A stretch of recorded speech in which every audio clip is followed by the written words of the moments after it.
everyone, thank you very much for coming back, and thank you for those who already have subscribed my channel. Today I'd like to talk about something really interesting, perhaps one of the most memorable flight that I had for the last 15 years of experience, and that has happened 10 years ago, 2010 exactly. It was on 29th of July 2010, flight to Doha. Some of you might be already aware what has happened because it was quite a famous story in my airline. But let me share with you for those who has not heard the story, perhaps yet. So on this day, it was obviously a hot summer time here in Middle East. Had a flight to Doha, Qatar, very short turnaround trip. Meaning we go to destination, we change the passengers, and we come back to base. So it was Dubai, Doha, Doha, Dubai, which is about 45 minutes flight, one sector obviously. But it is so short that you pretty much have 5 to 10 minutes to do the service. So your expectation is you go there, you come back, and you sleep at home quickly. But that did not happen on my flight. When we arrived in Doha, and I was senior crew member at that time, leading economy team, and because it was a small petite aircraft, which was Airbus 330-200, obviously that led to have a small amount of cabin crew as well. So myself with 4 other economy crew members, we were boarding the new set of passengers from Doha after disembarking the people we took there from Dubai. One of the passengers who were boarding the aircraft, because the aircraft was parked in a remote stand, and for those who do not really understand what remote stand means, when the aircraft is parked away from the terminal and it requires a stairs, small stairs to reach the aircraft doors, it is called a remote stand. Open field a little bit away from the airport. So that's where our aircraft was parked at, and a set of buses started to come with the passengers coming off from them, and they were boarding up to get to the aircraft door where I was standing to welcome them and board. So one of those passengers I was boarding for economy cabin, which was at L4, so the left side doors, the very rare one towards the tail called L4 door. This lady from Africa, she went into a labor, meaning a baby delivery. Ooh. So she went into a labor on the stairs, so I had to run down to the middle part of the stairs where she was and lay her down and support her by the stairs and deliver the baby there. Apparently what has happened was her water broke at the waiting gate, but she continued to board a bus and then come to the aircraft. And there she could not hold anymore, and the baby started to come out. It was such an experience.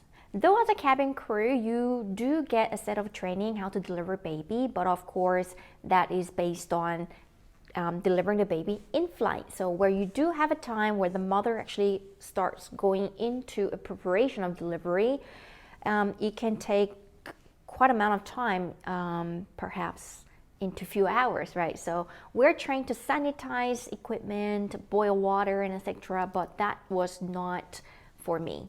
That day I had to instantly react and deliver the baby with my bare hands, getting my uniform soaked wet in various liquids and all kinds of stuff. Yes, I had to delegate my team members, and also I had to direct the ground staff at the lower ground level to support me, because set of passengers were still trying to board who were before her and after her. So everything had to be controlled and well managed in a critical time matter so that I can help this mother to deliver the baby in the safest way possible. It was quite overwhelming because of the noise that was surrounding me, because it was right next to the aircraft tail where this huge APU noise is right on your face. But long story short, it was well managed, and the mother and the baby were safely handled and taken back down to an ambulance. And eventually I did get to find out that she went back home to Africa in about 2 months after the incident has happened. Now, my company has rehearsed, meaning re-filmed the situation to share with the people.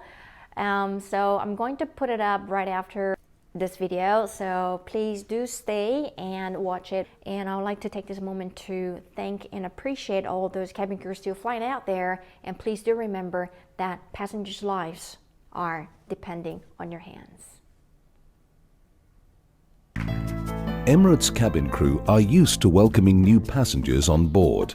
But during a relatively short flight to Doha, one crew member had an arrival beyond her expectations.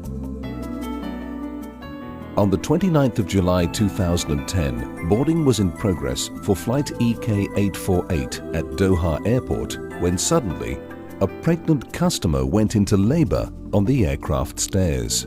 It was during the boarding, so when there was a customer shouting for the blanket, I thought he was just craving for a blanket. But later on he shouted again, there's a baby coming out. So I ran down the stairs and found this lady going into labor. Senior flight stewardess Sunny Jang acted instantly, displaying outstanding professionalism and great leadership skills. Asking some crew to bring the oxygen bottle, delivery kit, telling the ground staff to get the passenger out and go to the other direction of the aircraft and board the rest of the customers. She not only managed a situation that was becoming ever more stressful, but she helped bring the baby into the world too. It was a miracle, yeah, and obviously it was the very first time to deliver a baby and I have a newborn baby in my arms, and I'm sure the first thing she saw was Emirates uniform or the Emirates tail of the aircraft. So I think there'll be a bit of connection between her and Emirates when she grows up, and I would love to see that. With the delivery completed, Sunny slipped a clean t-shirt underneath her Emirates jacket and completed her return sector to Dubai. All of our cabin crew are of course trained to deal with unusual circumstances.